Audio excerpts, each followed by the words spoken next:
Yo, para wibu urbaners, terima kasih telah mengklik video ini dan selamat datang di segmen cerita game. Nah, kayak biasa di segmen ini gue bakal bawain cerita, ya kan? Atau ya bisa dibilang event story dari game Kage no Jitsu Rekusa atau ya The Eminence in Shadow.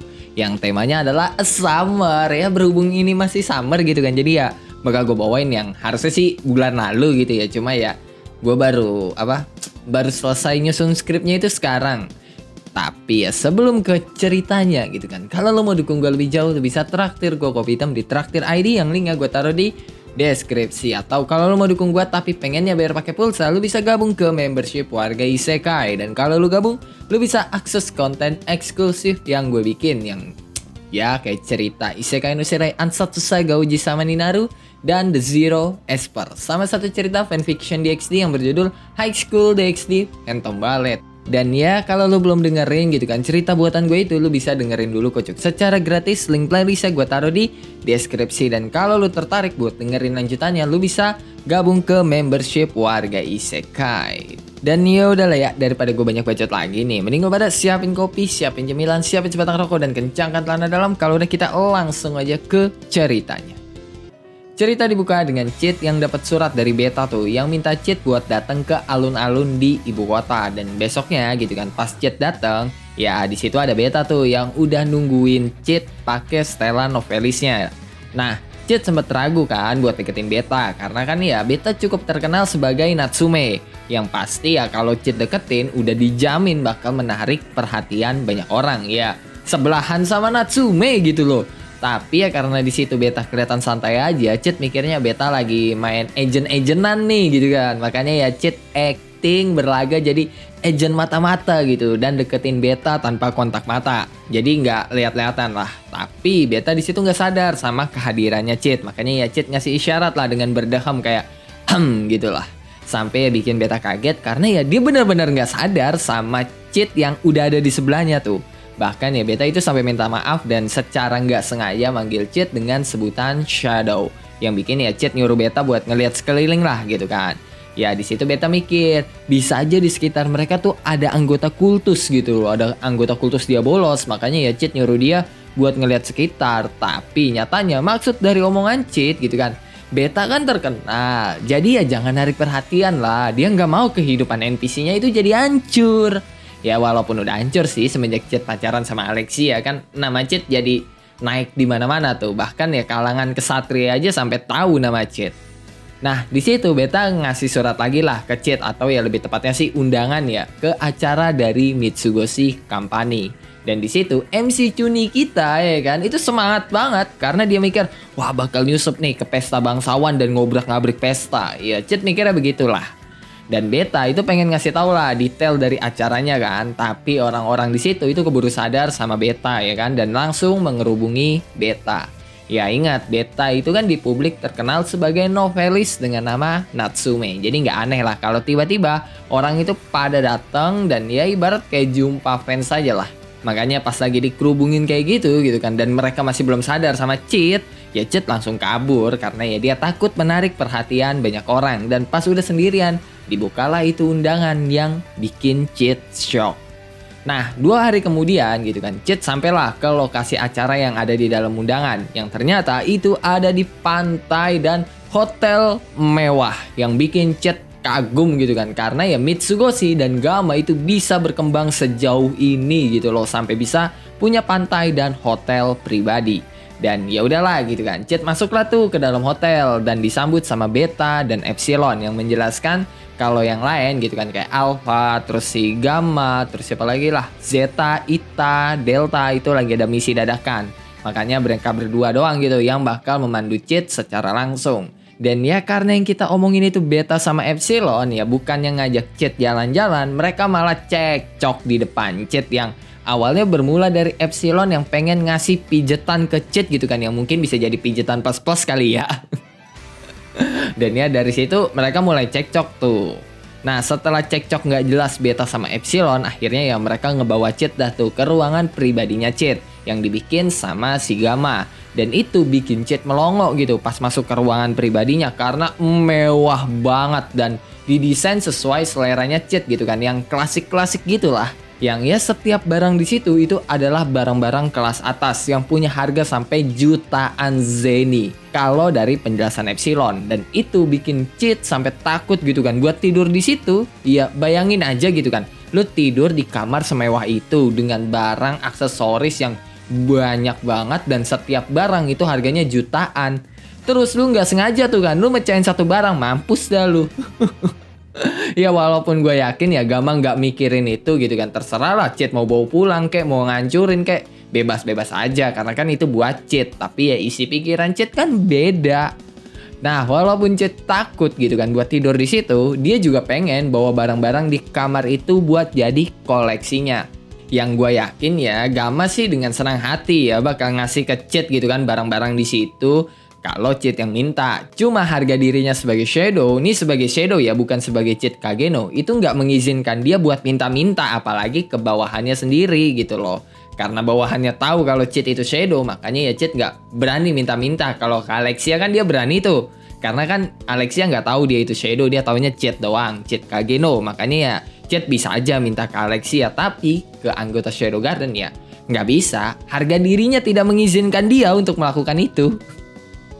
Dan di tengah kegalauannya itu gitu kan, Cheat ngeliat satu lukisan tuh kan. Dan pas Epsilon sama Beta ngeliat lukisan itu, mereka shock dan langsung minta maaf karena itu bukan lukisan yang harganya jutaan zeni, tapi itu coret-coretan yang dibuat sama Delta.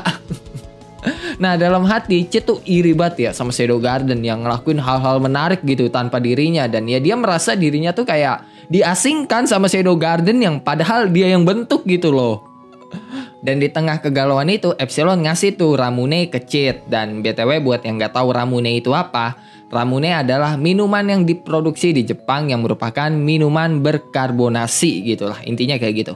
Dan pas Cheat minum ya dia merasa nostalgia lah sama bumi karena ya udah belasan tahun gitu dia nggak minum Ramune. Dan spontan Cheat itu muji Gama yang bikin Epsilon dan Beta cemburu dan ngerasain kekalahan telak lah sama Gama. Dan karena mereka mikir mustahil menang dari Gama gitu kan kalau soal otak, penemuan, dan pencapaian, ya mereka inisiatif lah tuh ngajak Cheat ke pantai yang disetujui sama Cheat. Dan alasan mereka ngajak Cheat ke pantai, iya karena mereka pengen pamerin body mereka yang walaupun ya kayaknya Cheat bodoh amat juga sih ya sama yang gitu-gituan gitu kan. Nah pas sudah ganti baju gitu kan, pakai baju pantainya, Cheat ke pantai lah tuh ya kan, sampai nostalgia bentar lah gitu kan. Dan gak lama Epsilon sama Beta dateng lah tuh pakai bikini mereka.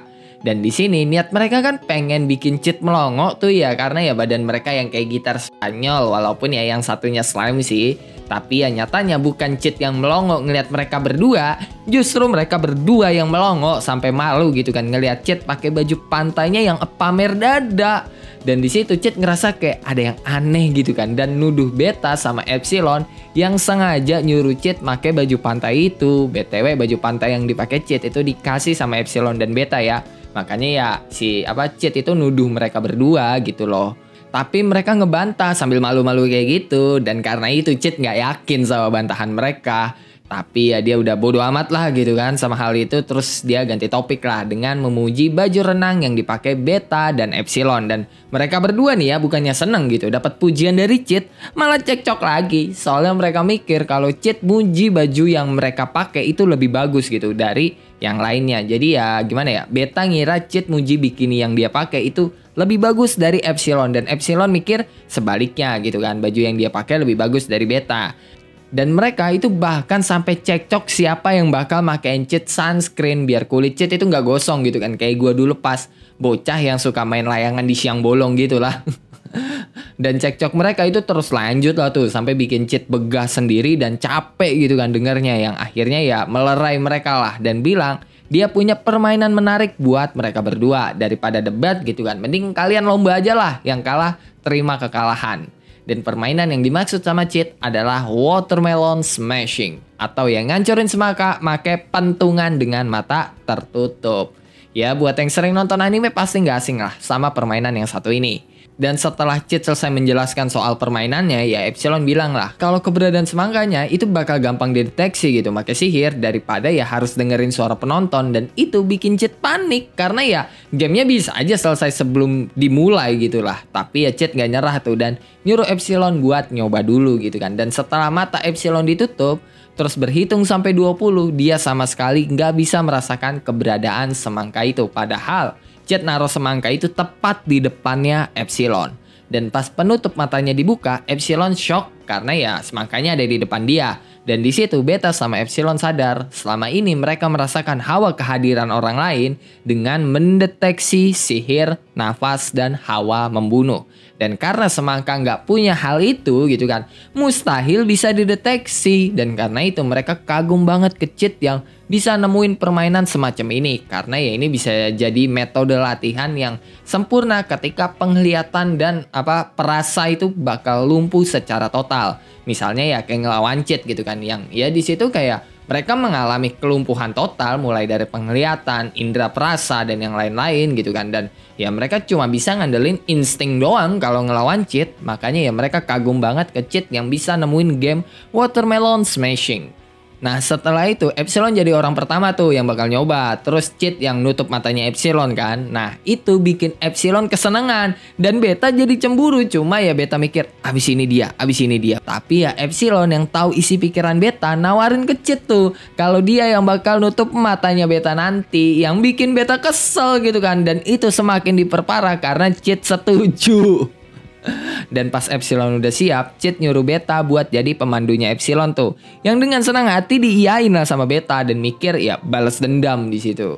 Beta ngarahin Epsilon tuh ke air gitu kan, atau ya lebih tepatnya ke pinggiran pantai gitulah, dan bikin Epsilon kecebur. Dan pas nongol dari dalam air, Epsilon langsung marah-marah. Cuma ya Beta bodo amat dan bilang dia nggak sengaja udah. Dan pas giliran Beta gitu kan, Epsilon pengen ngelakuin hal yang sama tuh kayak Beta. Tapi Cid bilang itu nggak boleh. Tadi dia lupa bilang gitu, kalau ngasih arahan yang kayak Beta tadi itu dilarang. Cuma ya Epsilon di situ nggak kehabisan akal lah. Dia bikin slime bulat gitu kan, yang ditaruh di samping semangka tuh. Dan pas Beta nyampe di depan semangkanya itu, dia ragu tuh kan sama arahannya Epsilon. Makanya dia make deteksi sihir dan ngerasain ada sihir berbentuk bulat ya kan. Dan Beta mikir itu semangkanya gitu kan. Dan di situ ada jejak sihir yang ditinggalkan Epsilon. Dan tanpa ragu ya dipukul lah itu, yang bikin Beta malah jatuh. Dan pas Beta lepas penutup matanya, ternyata yang dia pukul itu adalah slime-nya Epsilon. Yang di sebelahnya Epsilon, di sebelah slime-nya yaitu semangkanya. Padahal tadi Epsilon udah ngarahin bener gitu kan ke semangkanya. Cuma karena Beta ragu ya Beta mukul slime-nya Epsilon. Dan di situ ya mereka cekcok lagi, yang bikin Cid capek banget dengernya. Dan karena itu ya dia nyaranin game lain tuh, yaitu Beach Flags, yaitu lomba lari dari posisi tiduran buat memperebutkan bendera. Nah setelah Cid ngejelasin dan ngasih contoh gitu kan cara mainnya gimana, gantian lah gitu kan mereka berdua tuh yang main. Dan di situ Beta yang kalah karena ya dia telat buat diri gitu kan. Dan Epsilon ngeledek Beta, tapi ya Beta nggak ngebales karena ya dia ngaku kalah dan bilang ya kalau dia nggak nyaman gitu di posisi itu. Soalnya ya opainya itu keteken tuh ke tanah gitu kan, ke pasir lebih tepatnya. Jadi ya dia susah buat diri. Dan di situ Beta minta saran lah ke Epsilon, dan dengan ragu-ragu Epsilon bilang tahan napas pas di posisi tiduran. Walaupun ya itu semua bohong ya adik-adik. Karena tubuh Epsilon itu cuma slime.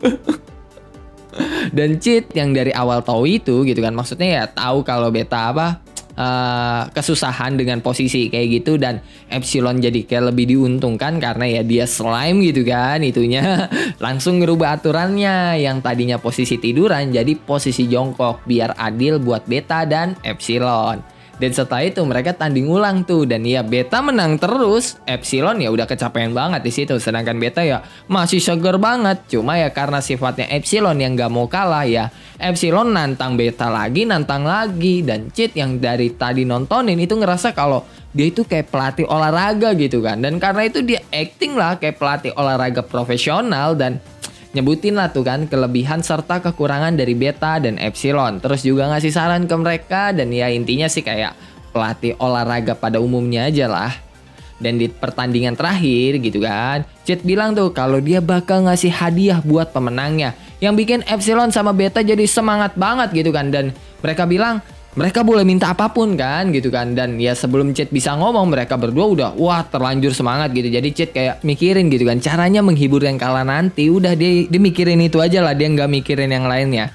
Nah pas pertandingan dimulai gitu kan, mereka berdua itu kan lari tuh. Dan pas udah mau finish, Cid ngerasa kok posisi benderanya berubah ya gitu ya. Dan pas Epsilon sama Beta barengan tuh kan ngambil itu bendera, mereka berdua kepental gitu kan ke belakang. Dan dari dalam pasir tempat bendera tadi itu muncul monster ikan dari tempat finish.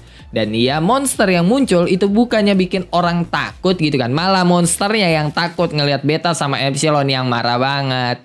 Ya mereka marah karena bentar lagi mereka bisa minta hal macem-macem gitu kan ke Cid. Mau itu yang kayak gimana terserah lah, karena ya Cid udah kayak setuju aja. Tapi ya itu monster ganggu gitu loh. Dan setelah Beta sama Epsilon ngebantai itu monster tanpa ampun ya kan, Cid nyamperin mereka gitu kan yang kayak udah nggak punya semangat hidup gitu loh. Dan karena itu ya Cid menyemangati mereka. Dan ya beralasan kalau game tadi itu buat ningkatin kemampuan personal mereka. Dan bilang ya dia bakal ngasih mereka berdua hadiah yang bikin mereka ya semangat banget gitu kan. Karena ya Cid ngelihat kayak mereka itu nggak punya semangat hidup gitu loh. Tanpa basa-basi ya Cid langsung nanyain gitu kan apa yang mereka pengen. Tapi tiba-tiba ada suara yang teriakin makanan enak. Dan ya nggak perlu noleh, mereka semua udah tahu gitu kan kalau itu suaranya Delta. Dan habis itu Alpha, Gamma, Delta, Zeta, dan Ita ya nyamperin mereka lah tuh. Dan ya habis itu Cid sama ciwi-ciwinya ya pada main-main di pantai. Dan habis itu to be continue. Ya itu aja gitu kan buat cerita dan video kali ini. Dan kalau lu nanya kok to be continue bang, jawabannya ya karena ceritanya ini emang masih bersambung. Masih ada 2 part event summer lagi atau mungkin lebih lah. Jadi ya cerita event summer di game Kage no Jitsurokusa itu dibagi jadi beberapa part tuh gitu kan. Yang sejauh ini sih baru keluar 2 doang, yang mana yang gue ceritain sekarang sama lanjutannya nanti. Dan lanjutannya bakal gue ceritain setelah video ini. Nggak tahu mungkin minggu depan. Yang jelas ya sekarang gue belum selesai ngerangkum story-nya itulah. Dan kalau lu punya pertanyaan, pendapat, saran, requestan, atau bacotan-bacotan gak penting lu bisa tulis di dalam kolom komentar. Kalau lu suka sama video ini, lu bisa tekan tombol like. Dan kalau lu gak suka, lu juga boleh dislike kok video ini. Gue gak maksa lu cuk buat tekan tombol like. Dan jangan lupa gitu kan buat ngopi hari ini. Sampai jumpa di video selanjutnya and bye-bye.